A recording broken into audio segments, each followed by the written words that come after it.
بسم الله الرحمن الرحيم. فما كان جواب قومه إلا أن قالوا أخرجوا آل لوط من قريتكم إنهم أناس يتطهرون. فأنجيناه وأهله إلا امرأته قدرناها من الغابرين. وأمطرنا عليهم مطرا فساء مطر المنذرين. قل الحمد لله وسلام على عباده الذين اصطفى الله خير أما يشركون.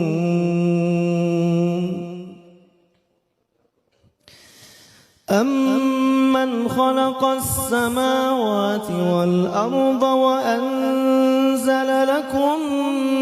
من السماء ماء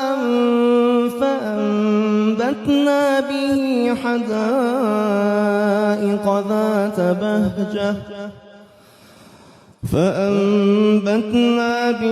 حدائق ذات بهجة ما كان لكم أن تنبتوا شجرها أإله مع الله بل هم قوم يعدلون. أمن جعل الأرض قرارا وجعل خلالها أنهارا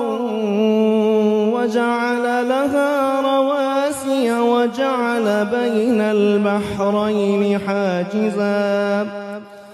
أإله مع الله بل أكثرهم لا يعلمون. أمن يجيب المضطر إذا دعاه ويكشف السوء ويجعلكم خلفاء الأرض أإله مع الله قليلا ما تذكرون.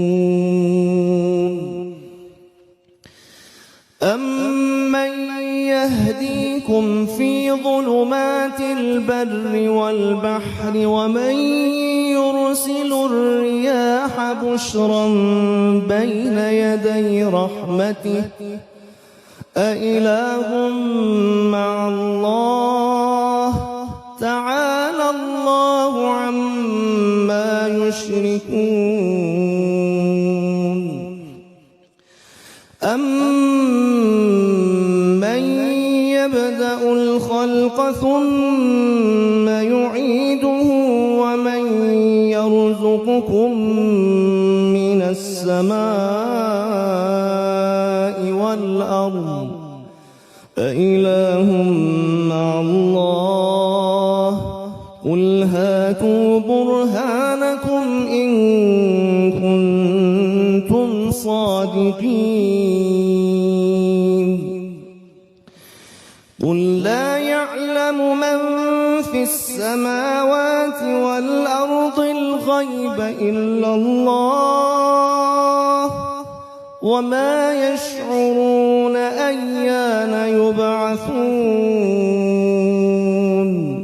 بل ادارك علمهم في الآخرة بل هم في شك منها بل هم منها عمون. وقال الذين كفروا أئذا كنا ترابا وآباؤنا أئنا لمخرجون لقد وعدنا هذا نحن وآباؤنا من قبل إن هذا إلا أساطير الأولين قل سيروا في الأرض فانظروا كيف كان عاقبة المجرمين ولا تحزن عليهم ولا تكن في ضيق مما يمكرون ويقولون متى هذا الوعد إن كنتم صادقين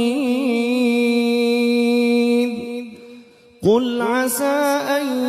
يكون ردف لكم بعض الذي تستعجلون وإن ربك لذو فضل على الناس ولكن أكثرهم لا يشكرون وإن ربك ليعلم ما تكن صدورهم وما يعلنون وما من غائبة في السماء والأرض إلا في كتاب مبين إن هذا القرآن يقص على بني إسرائيل أكثر الذي هم فيه يختلفون وإنه لهدى ورحمة للمؤمنين إن ربك يقضي بينهم بحكمه وهو العزيز العليم فتوكل على الله إنك على الحق المبين إنك لا تسمع الموتى ولا تسمع الصم الدعاء إذا ولوا مدبرين وما أنت بهاد العمي عن ضلالتهم إن تسمع إلا من يؤمن بآياتنا فهم مسلمون وإذا وقع القول عليهم أخرجنا لهم دابة من الأرض تكلمهم أن الناس كانوا بآياتنا لا يوقنون ويوم نحشر من كل أمة فوجا ممن يكذب بآياتنا فهم يوزعون حتى إذا جاءوا قال أكذبتم بآياتي ولم تحيطوا بها علما أم ماذا كنتم تعملون ووقع القول عليهم بما ظلموا فهم لا ينطقون ألم يروا أنا جعلنا الليل ليسكنوا فيه والنهار مبصرا إن في ذلك لآيات لقوم يؤمنون ويوم ينفخ ينفخ في الصور ففزع من في السماوات ومن في الأرض إلا من شاء الله وكل أتوه داخرين وترى الجبال تحسبها جامدة وهي تمر مر السحاب صنع الله الذي أتقن كل شيء إنه خبير بما تفعلون. من جاء بالحسنة فله خير منها وهم من فزع يومئذ آمنون ومن جاء بالسيئة فكبت وجوههم في النار هل تجزون إلا ما كنتم تعملون إنما أمرت أن أعبد رب هذه البلدة الذي حرمها وله كل شيء وأمرت أن أكون من المسلمين وأن أتلو القرآن فمن اهتدى فإنما يهتدي لنفسه ومن ضل فقل إنما أنا من المنذرين وقل الحمد لله سيريكم آياته فتعرفونها وما ربك بغافل عما تعملون بسم الله الرحمن الرحيم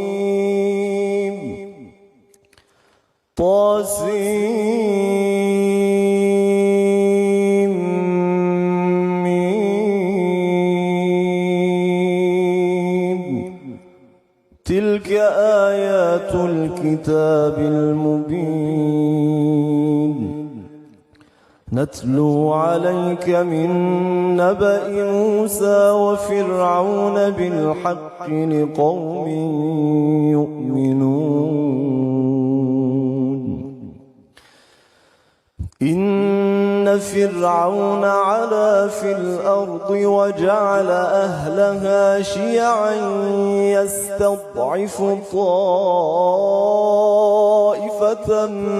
منهم يذبح أبناءهم ويستحيي نساءهم إنه كان من المفسدين ونريد أن نمن على الذين استضعفوا في الأرض ونجعلهم أئمة ونجعلهم الوارثين ونمكن لهم في الأرض ونري فرعون وهامان وجنودهما منهم ما كانوا يحذرون وأوحينا إلى أم موسى أن أرضعيه فإذا خفت عليه فألقيه في اليم ولا تخافي ولا تحزني إنا رادوه إليك وجاعلوه من المرسلين فالتقطه آل فرعون ليكون لهم عدوا وحزنا إن فرعون وهامان وجنودهما كانوا خاطئين. وقالت امرأة فرعون قرة عين لي ولك لا تقتلوه عسى أن ينفعنا أو نتخذه ولدا وهم لا يشعرون. وأصبح فؤاد أم موسى فارغا إن كادت لتبدي به لولا أن ربطنا على قلبها لتكون من المؤمنين. وقالت لأخته قصيه فبصرت به عن جنب وهم لا يشعرون. وحرمنا عليه المراضع من قبل فقالت هل أدلكم على أهل بيت يكفلونه لكم وهم له ناصحون. فرددناه إلى أمه كي تقر عينها ولا تحزن ولتعلم أن وعد الله حق ولكن أكثرهم لا يعلمون. ولما بلغ أشده واستوى آتيناه حكما وعلما وكذلك نجزي المحسنين. ودخل المدينة على حين غفلة من أهلها فوجد فيها رجلين يقتتلان هذا من شيعته وهذا من عدوه فاستغاثه الذي من شيعته على الذي من عدوه فوكزه موسى فقضى عليه قال هذا من عمل الشيطان إنه عدو مضل مبين. قال رب إني ظلمت نفسي فاغفر لي فغفر له إنه هو الغفور الرحيم. قال رب بما أنعمت علي فلن أكون ظهيرا للمجرمين. فأصبح في المدينة خائفا يترقب فإذا الذي استنصره بالأمس يستصرخه قال له موسى إنك لغوي مبين. فلما أن أراد أن يبطش بالذي هو عدو لهما قال يا موسى أتريد أن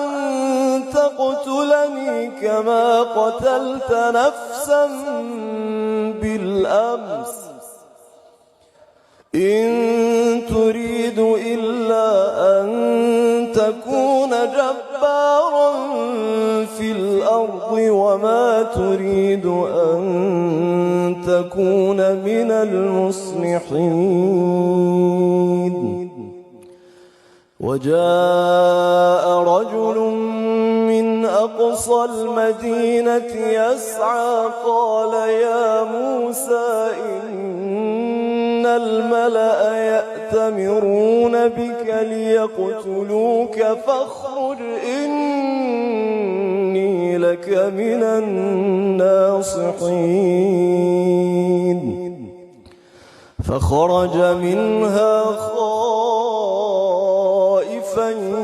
يترقب قال رب نجني من القوم الظالمين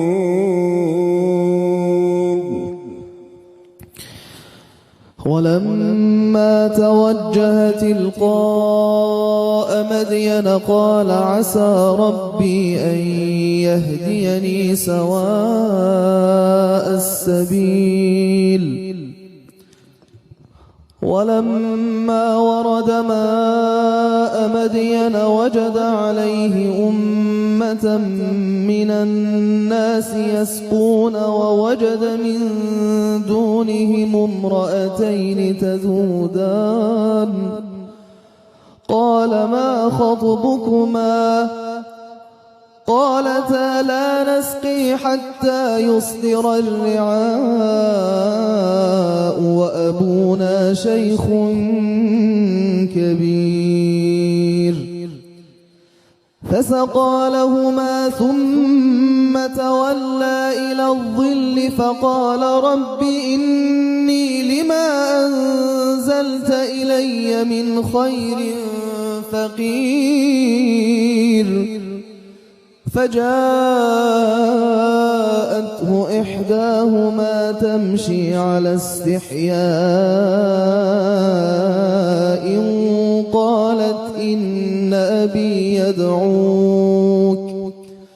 قالت إن أبي يدعوك ليجزيك أجر ما سقيت لنا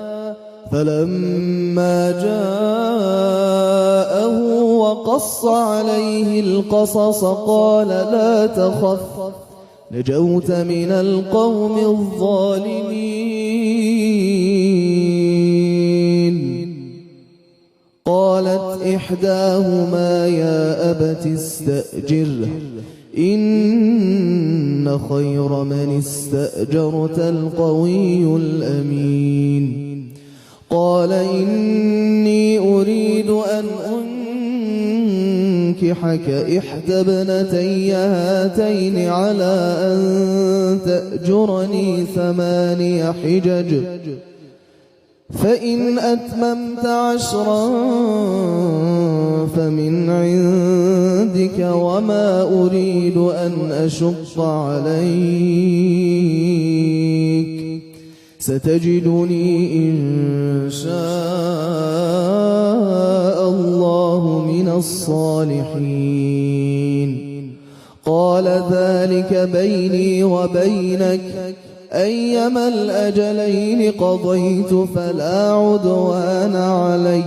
والله على ما نقول وكيل فلما قضى موسى الأجل وسار بأهله آنس من جانب الطور نارا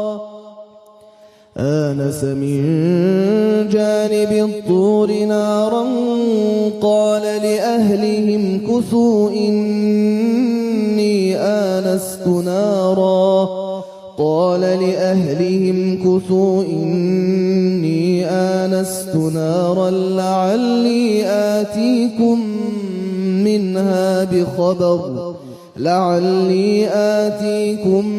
منها بخبر أو جذوة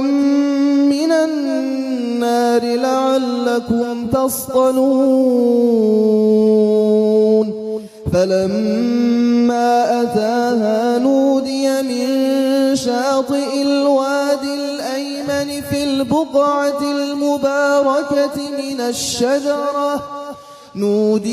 البقعة المباركة من الشجرة أي يا موسى إني أنا الله رب العالمين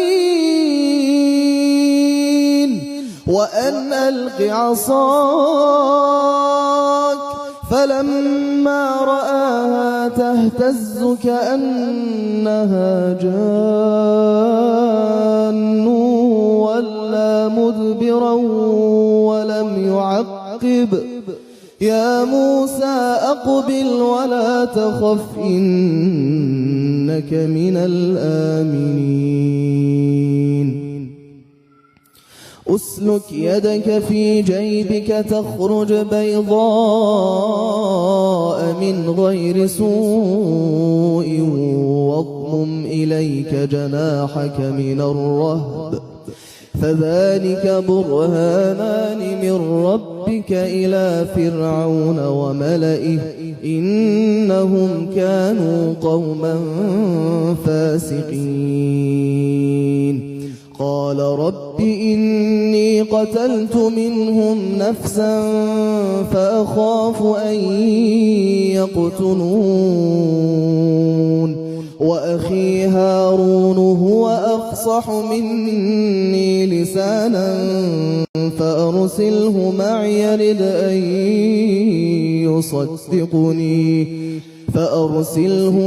يرد أن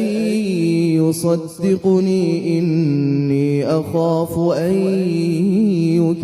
يكذبون قال سنشد عضدك بأخيك ونجعل لكما سلطانا فلا يصلون إليكما بآياتنا أنتما ومن اتبعكما الغالبون فلما جاءهم موسى بآياتنا بينات قالوا ما هذا إلا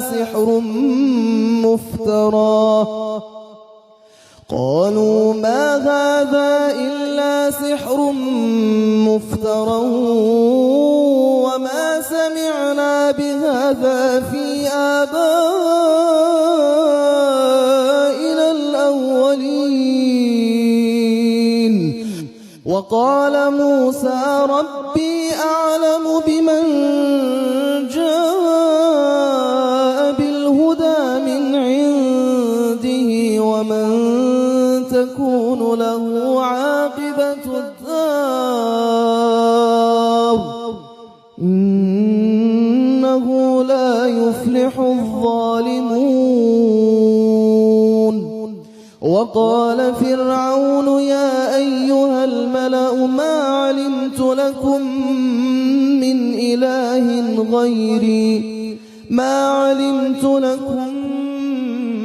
إله غيري فأوقد لي يا هامان على الطين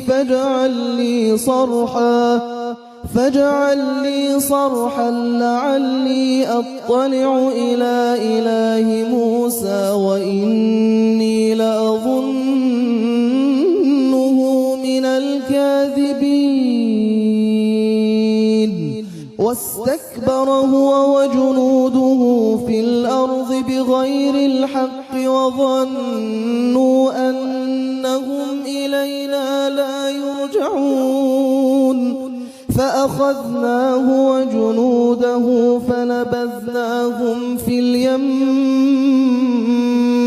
فانظر كيف كان عاقبة الظالمين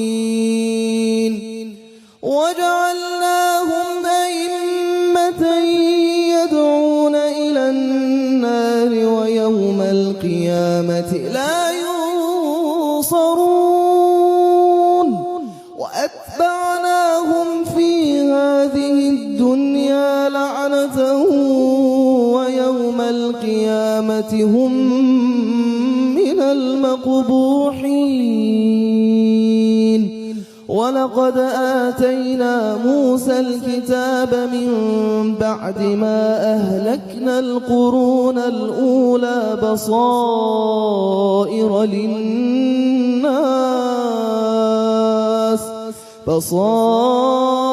للناس وهدى ورحمة لعلهم يتذكرون وما كنت بجانب الغربي إذ قضينا إلى موسى الأمر وما كنت من الشاهدين ولكننا أنشأنا قرونا فتطاول عليهم العمر وما كنت ثاويا في أهل مدين تتلو عليهم آياتنا ولكننا كنا مرسلين وما كنت بجانب الطور إذ نادينا ولكن رحمة من ربك لتنذر قوما ما أتاهم من نذير من قبلك لعلهم يتذكرون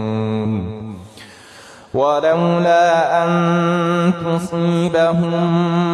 مصيبة بما قدمت أيديهم فيقولوا ربنا لولا أرسلت إلينا رسولا فنتبع آياتك ونكون من المؤمنين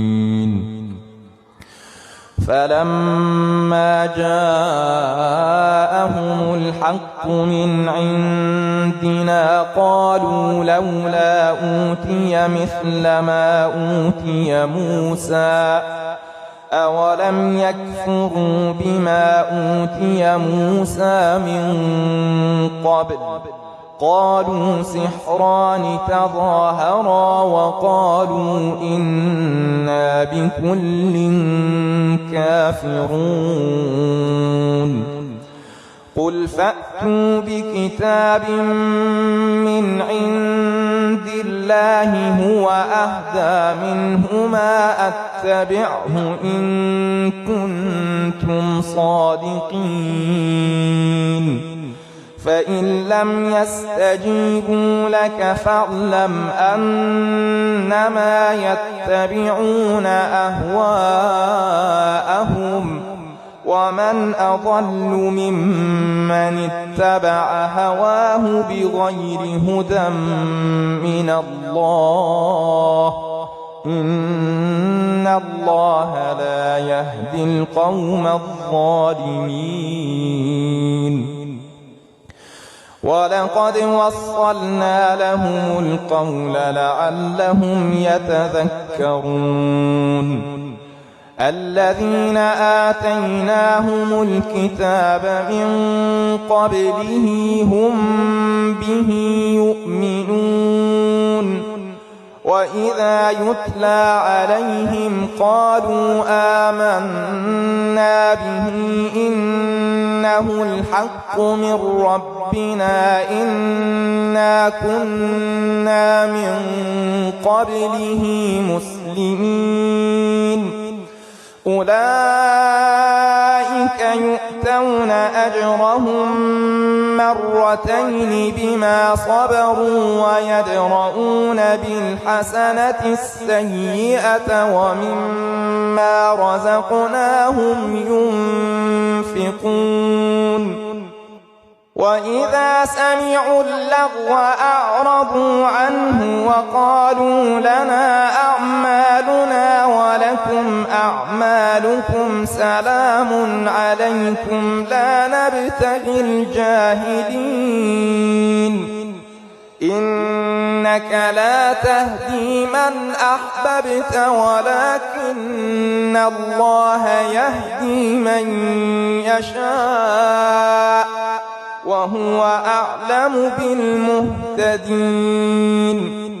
وقالوا إن نتبع الهدى معك نتخطف من أرضنا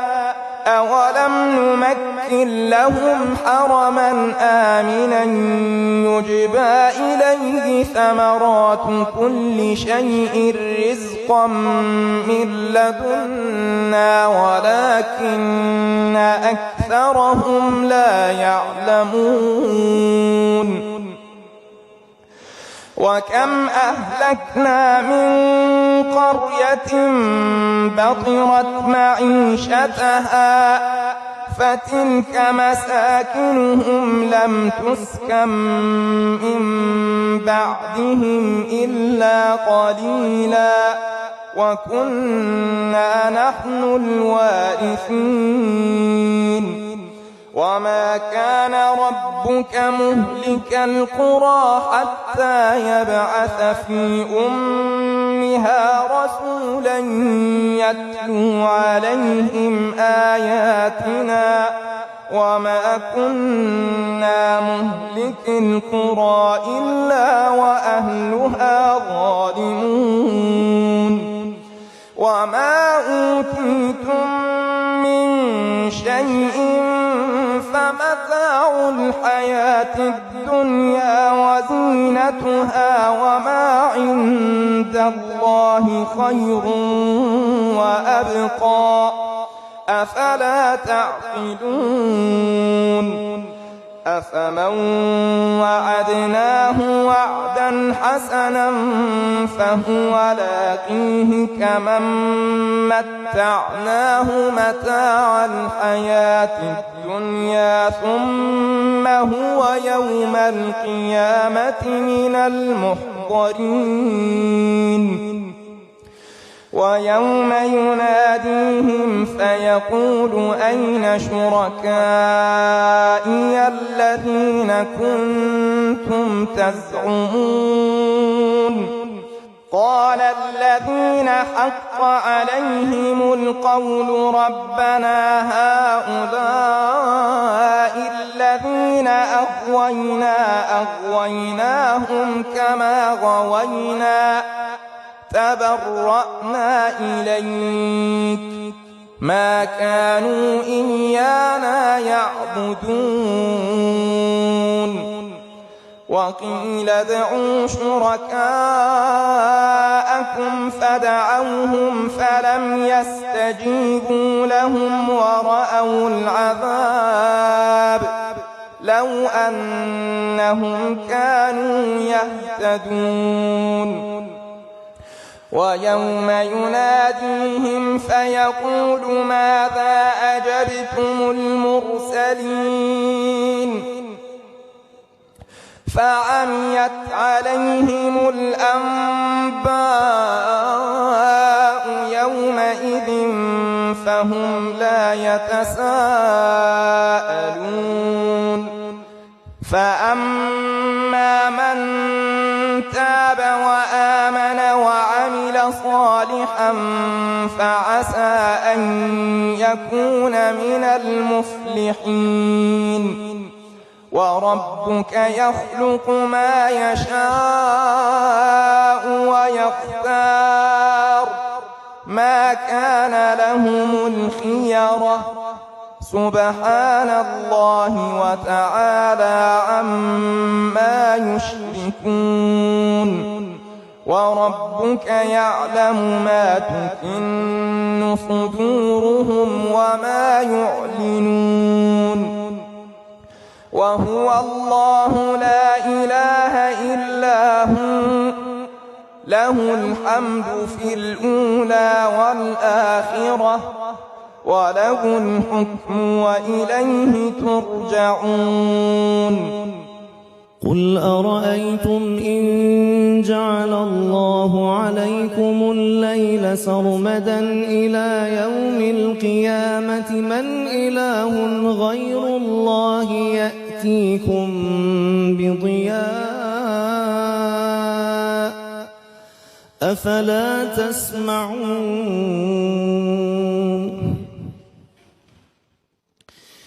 قل أرأيتم إن جعل الله عليكم النهار سرمدا إلى يوم القيامة من إله غير الله يأتيكم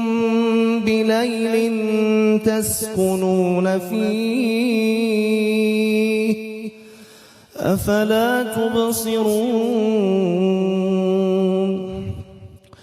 ومن رحمته جعل لكم الليل والنهار لتسكنوا فيه ولتبتغوا من فضله ولعلكم تشكرون ويوم يناديهم فيقول أين شركائي الذين كنتم تزعمون ونزعنا من كل أمة شهيدا فقلنا هاتوا برهانكم فعلموا أن الحق لله وضل عنهم ما كانوا يفترون إن قارون كان من قوم موسى فبغى عليهم وآتيناه من الكنوز ما إن مفاتحه لتنوء بالعصبة أولي القوة إذ قال له قومه لا تفرح إن الله لا يحب الفرحين وابتغ فيما آتاك الله الدار الآخرة ولا تنس نصيبك من الدنيا وأحسن كما أحسن الله